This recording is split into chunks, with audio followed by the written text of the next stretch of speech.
उत्तर प्रदेश में petrol diesel ने मारी सेंचुरी।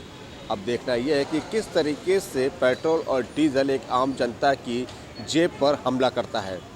इन्हीं सवालों का जवाब जब हम पेट्रोल पंप पहुंचे, जहां पर जनता से हमने बात किया, तो उनसे कहीं ना कहीं एक बात तो खुल के ज़रूर आ रही है कि ये एक तरीके से पेट्रोल डीजल को चुनावी एजेंडा बनाया गया था।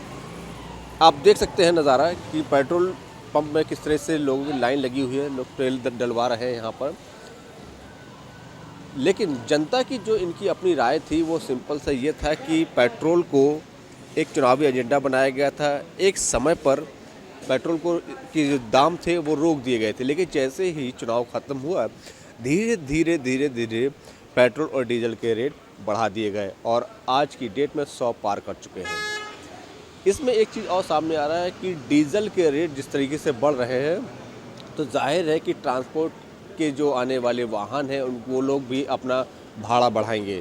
इसके साथ जो आम जनमानस, आम जनता की जो छोटी छोटी चीज़ें हैं उनके रेट भी बढ़ेंगे। यानी देखा जाए डीजल से जुड़ी हुई कई चीज़ें ऐसी हैं जो कि रेट के दाम पूरी तरीके से बढ़ेंगे।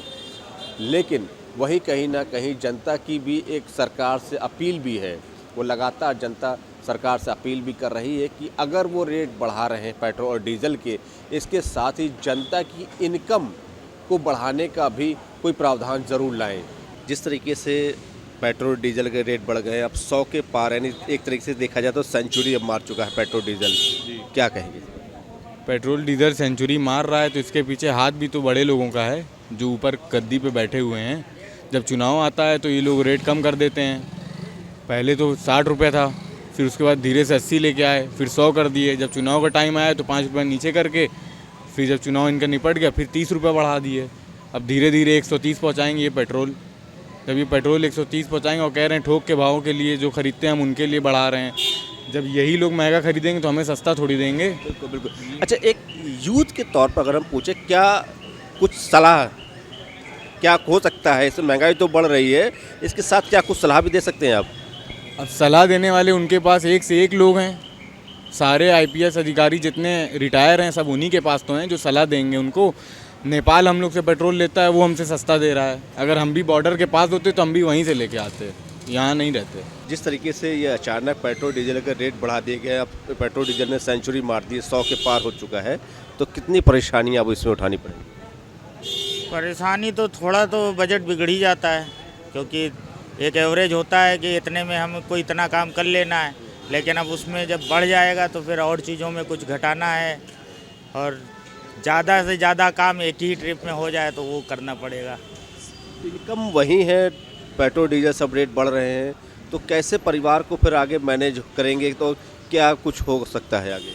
वो तो समस्या बहुत बड़ी है ना कि पेट्रोल डीजल पे सरकार को तो सबसे ज़्यादा ध्यान इसी पर देना चाहिए कि ये चीज़ें अगर महंगी हो गई तो सब कुछ महंगा हो गया, इसके अलावा भी बचेगा कुछ नहीं, सब कुछ महंगा हो जाएगा। क्या कुछ राय अपनी सरकार को दे सकते हैं आप?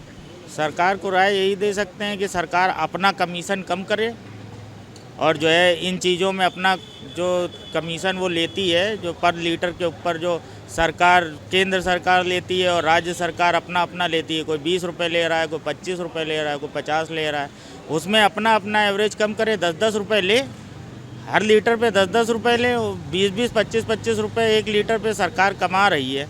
अगर वही चीज़ अगर कम कर देगी तो पेट्रोल डीजल ऑटोमेटिक सस्ता हो जाएगा और इतना सस्ता हो जाएगा कि बहुत ज़्यादा सस्ता हो जाएगा। नहीं, इलेक्शन से पहले की देखा जाए तो उसमें जो रेट डाउन, मतलब एक तो स्टॉप हो गए थे, लेकिन अब इलेक्शन खत्म होने के बाद चाहे वो पेट्रोल ले लीजिए या डीजल ले लीजिए, सभी के लोहा है, हर चीज़ में तेज़ी देखिए एकदम आनी शुरू हो गई अभी से ही।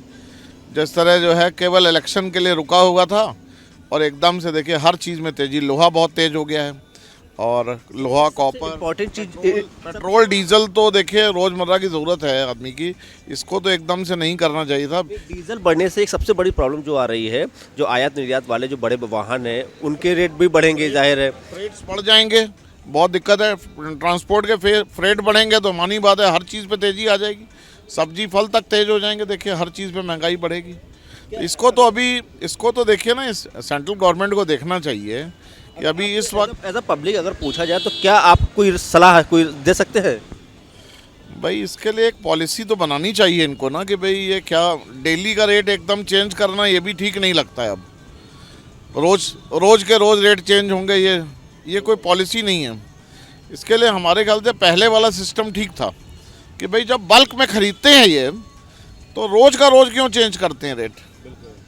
पर डे लगभग कुछ ना कुछ पैसा जो हाँ, ये रोज बढ़ा देते हैं, वो आदमी को महसूस नहीं होता। वो एक मान लिया 8 आने रोज बढ़ दिया, 1 रुपया और बढ़ गया, तो महीने भर में तो उसका 15 रुपये का फर्क आ गया, 20 रुपये का फर्क आ गया। और वो आम आदमी जो है उसको समझ भी नहीं पाता है। और जिस तरफ से पेट्रोल डीजल के दाम अचानक बढ़ गए हैं, क्या लगता है आपको, क्या सही है ये? देखिए, अगर पब्लिक के पॉइंट ऑफ व्यू से तो ये ज़्यादा सही नहीं है, क्योंकि जाहिर सी बात है अगर पेट्रोल बढ़ेंगे सबको तकलीफ होगी, सबकी सैलरी तो बढ़नी जा रही है। अगर पैरेलल में चीज़ें बढ़ रही हैं और सैलरी भी बढ़ रही है और इनकम भी आ रही है, तो कोई दिक्कत पब्लिक को नहीं हो रही है।